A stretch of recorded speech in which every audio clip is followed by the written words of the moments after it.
Friends, मैं doctor Jagatpal, doctor जगत homeopathy clinic Shri Ganganagar Rajasthan से। आज मैं आपके साथ इस वीडियो में बात करूंगा प्रोस्टेट ग्लैंड के बारे में। प्रोस्टेट ग्लैंड क्या होती है और इसकी जो फंक्शंस क्या है बॉडी के अंदर, और इसको अगर बढ़ जाए तो ये क्या प्रॉब्लम्स आती है और क्या ट्रीटमेंट इसका अपने कर सकते हैं।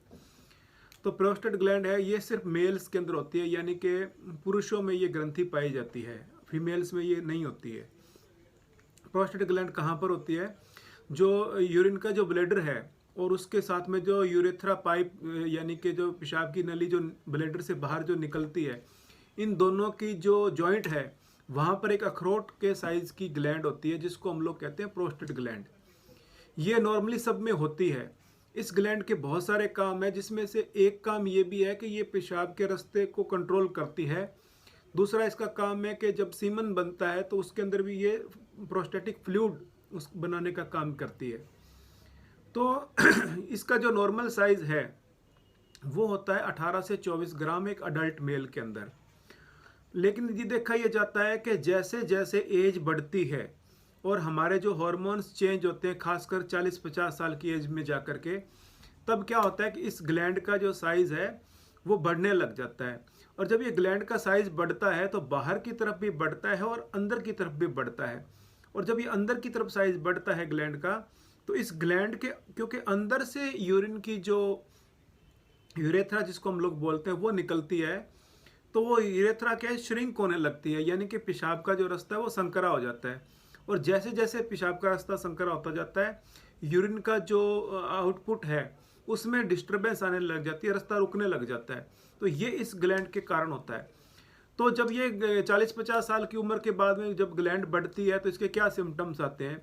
सबसे पहले ये सिम्टम आता है कि पेशेंट को रात को बार बार पेशाब करने जाना पड़ता है। क्यों बार बार जाना पड़ता है? क्योंकि एक बार में पूरा ब्लैडर खाली नहीं होता है। दूसरा क्या सिम्टम आता है कि आपको क्या भाग भाग करके यूरिन करने जाना पड़ता है। वो क्यों होता है? क्योंकि जब ये ग्लैंड बढ़ जाती है तो ये ब्लैडर के अंदर क्या इरिटेशन करने लग जाती है। जैसे हमारे मुंह में कोई चीज़ रखोगे तो आपको बार बार फील होगा कि मुंह में कोई चीज़ है। आँख में कुछ गिर जाता है तो बार बार फील होता है कि आँख में कोई चीज़ है। तो जब ये ग्लैंड का साइज बढ़ जाता है तो ये ब्लैडर के अंदर भी क्या है, प्रेशर करती है, तो वो जो बार बार यूरिन करने जाना पड़ता है। उसके अलावा क्या है कि जब हम यूरिन करने जाते हैं तो एकदम से यूरिन स्टार्ट नहीं होता है, थोड़ा रुक करके स्टार्ट होता है, कि जैसे थोड़ी बॉडी रिलैक्स करके आदमी सोचता है कि आएगा आएगा आएगा, फिर जा करके पेशाब स्टार्ट होता है। फिर क्या कि पेशाब पूरा खाली नहीं होता है, बिल्कुल धार पतली आती है, रुक रुक के पेशाब आता है। और जैसे यूरिन पास किया तो आपको सेंसेशन होती है कि अभी तो मेरे को यूरिन पूरा आया नहीं और आता भी नहीं। तो फिर क्या 2 मिनट 5 मिनट बाद आपको दोबारा से यूरिन पास करने जाना पड़ता है। तो ये इसके मेनली सिम्टम्स होते हैं। जैसे जैसे ये ग्लैंड बढ़ती जाती है ये सिम्टम वर्स होते जाते हैं। पहले आपको रात को बार बार जाना पड़ता है, फिर दिन में भी बार बार जाना पड़ता है। फिर आप जब यूरिन करने जाते हो 2-2 3-3 मिनट रुकने के बाद यूरिन स्टार्ट होने लग जाता है और भाग भाग करके यूरिन जाना पड़ता है। कई बार इतना होता है कि आप जब तक वॉशरूम पहुंचते हो तो रास्ते में लीक कर जाता है, यानी कि आप चाय पी रहे हो, आपको लगता है कि पूरी चाय खत्म करने के बाद मैं बाथरूम जाऊंगा, लेकिन होता क्या है कि आप पहले ही आपको चाय का कप बीच में रख करके भागना पड़ता है, और जब तक आप वॉशरूम तक पहुंचते हो तो यूरिन के आप लीक करने लग जाता है। और जब प्रॉब्लम और ज़्यादा वर्स हो जाती है तो दोस्तों एक दिन ऐसा आता है कि एकदम से पेशाब रुक जाता है, जिसके बाद में कैथेटर लगा करके पेशाब को खाली करना पड़ता है ब्लैडर का। और फिर डॉक्टर क्या है, एलोपैथी डॉक्टर के पास हम जाते हैं तो आपको सलाह देते हैं कि आपको ऑपरेशन करवाना चाहिए।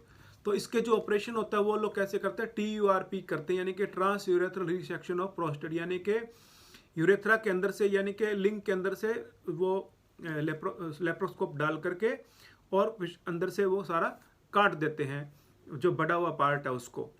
लेकिन होता क्या है देखो दोस्तों, कि ऑपरेशन के बाद में क्या है, 2 साल 3 साल 5 साल में वो दोबारा से उतना बढ़ जाता है, यानी कि ऑपरेशन इस समस्या का कोई स्थायी समाधान नहीं है।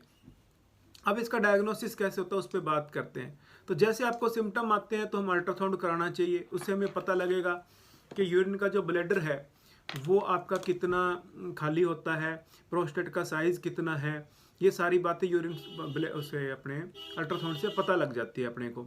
जब प्रोस्टेट का साइज़ बढ़ता है तो वॉल्यूम बढ़ जाता है उसका, तो अल्ट्रासाउंड में लिखा आता है कि आपका वॉल्यूम प्रोस्टेट का साइज़ ग्रेड 1 है या ग्रेड 2 है, ग्रेड 3 है, ग्रेड 4 है।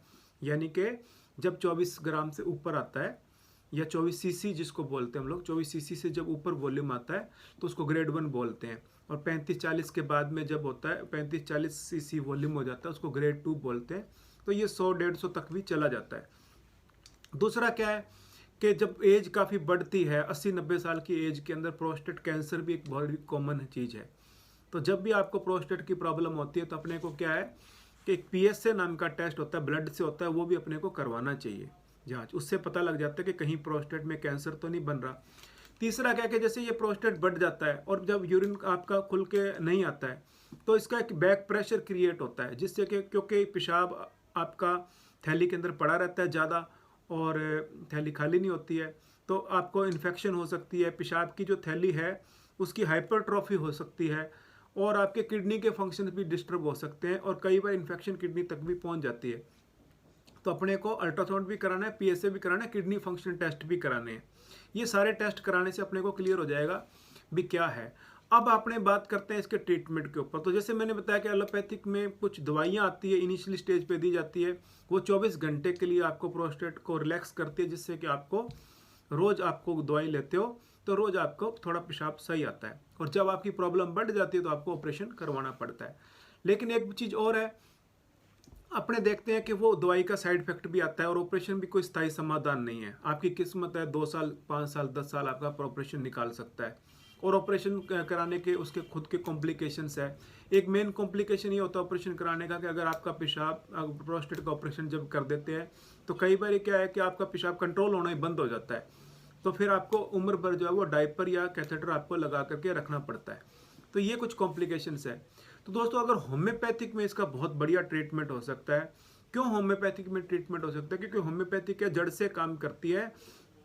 जो आप सिम्टम्स है उस सिम्टम्स के आधार पर प्लस मरीज की जो कॉन्स्टिट्यूशन है उसके आधार पर हम ट्रीटमेंट करते हैं। तो जो अंदर आपके हार्मोन्स का चेंजेस जो आ रहे हैं उसको होम्योपैथिक कंट्रोल करती है।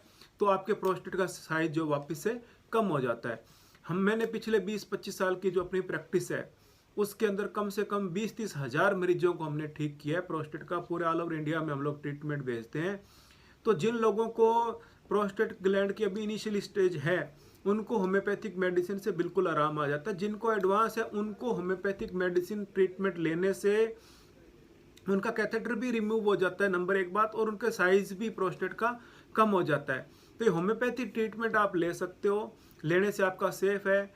दूसरा एक और प्रॉब्लम है कि कुछ लोग ऐसे शिकायत करते हैं कि जिनको प्रोस्टेट की प्रॉब्लम है उनके सेक्सुअल फंक्शंस भी क्या खराब हो गए हैं। तो होम्योपैथिक ट्रीटमेंट लेने से ये भी फायदा होता है कि जब आप प्रोस्टेट का ट्रीटमेंट करते हो उसी ट्रीटमेंट से आपके सेक्सुअल फंक्शंस भी दोबारा से इम्प्रूव हो जाते हैं, रिस्टोर हो जाते हैं। तो ये सब मैंने बातें बताई आपको कि प्रोस्टेट में क्या आपका प्रॉब्लम्स हैं। और आप अगर ट्रीटमेंट आप लेना चाहते हो तो आप हमारे से नीचे डिस्क्रिप्शन में नंबर दिए हुए हैं, वहाँ पर आप कॉल कर सकते हो। और पूरे ऑल ओवर इंडिया में क्योंकि हम ट्रीटमेंट भेजते हैं, ऑनलाइन कंसल्टेशन देते हैं, तो आप वहाँ पे हमारे को मैसेज करके हमारे स्टाफ से बात कर सकते हो। और आपकी रिपोर्ट वगैरह आपने भेजनी है वो भेज सकते हो। तो आपकी रिपोर्ट देख करके फिर आपके साथ पूरी कंसल्टेशन करके और हम लोग यहाँ से ट्रीटमेंट भेज सकते हैं। होम्योपैथी ट्रीटमेंट लेने का फ़ायदा ये होता है कि साइड इफेक्ट रहित ट्रीटमेंट है, आप घर बैठे ट्रीटमेंट ले सकते हो, परमानेंटली आराम आता है। उसके बाद में क्या है कि जैसे कि दूसरे जो आपके जो प्रोस्टेट की वजह से जो कॉम्प्लिकेशंस है उनमें भी आपके आराम आ जाता है कि जैसे ब्लैडर की हाइपरट्रॉफी है वो ठीक हो जाएगी, ये बार बार इन्फेक्शन होती है वो ठीक हो जाएगी। कुछ लोगों को जैसे मैंने बताया सेक्सुअल फंक्शंस खराब है वो आपके ठीक हो जाएंगे। तो बड़ा ही सेफ तरीका है और बहुत ही शानदार तरीका है होम्योपैथिक ट्रीटमेंट जो है प्रोस्टेट ग्लैंड को ट्रीटमेंट करने का। तो इसी के साथ मैं वीडियो ख़त्म करता हूँ। और अगर आपको ये वीडियो बढ़िया लगा हो तो आप इसको लाइक करना, हमारे चैनल को सब्सक्राइब करिए। और ये वीडियो अगर आप किसी को शेयर करते हैं तो दूसरे लोगों को भी पता लगेगा कि प्रोस्टेट की प्रॉब्लम क्या होती है, उसका कैसे अपने ट्रीटमेंट कर सकते हैं। दूसरी एक और चीज़ है कि यहाँ पे मैं आपको बताऊंगा कि जैसे क्या चीज़ का ध्यान रखना चाहिए जिन लोगों को प्रोस्टेट की प्रॉब्लम है। तो एक तो क्या है कि उनको क्या, क्योंकि रात को बार बार यूरिन करने जाना पड़ता है, तो एक तो क्या है कि उनको लिक्विड शाम को 5 बजे के बाद में लिमिट की मात्रा में लेना चाहिए। और बहुत ज़्यादा दिन में चाय कॉफ़ी वगैरह नहीं लेनी चाहिए और शाम को खास करके चाय कॉफ़ी अपने को नहीं लेनी। दूसरा, अगर वो स्मोकिंग करते हैं तो उनको स्मोकिंग बंद करनी चाहिए और अल्कोहल का सेवन जो है वो बिल्कुल कम से कम करना चाहिए। ये 3-4 चीज़ों का ध्यान रखेंगे तो हमारे को जो प्रोस्टेट की वजह से जो बार बार यूरिन करने जाना पड़ता है वो चीज़ हमारे साथ में नहीं होगी। तो इसी के साथ मैं अपना वीडियो ख़त्म करता हूँ। Thank you very much.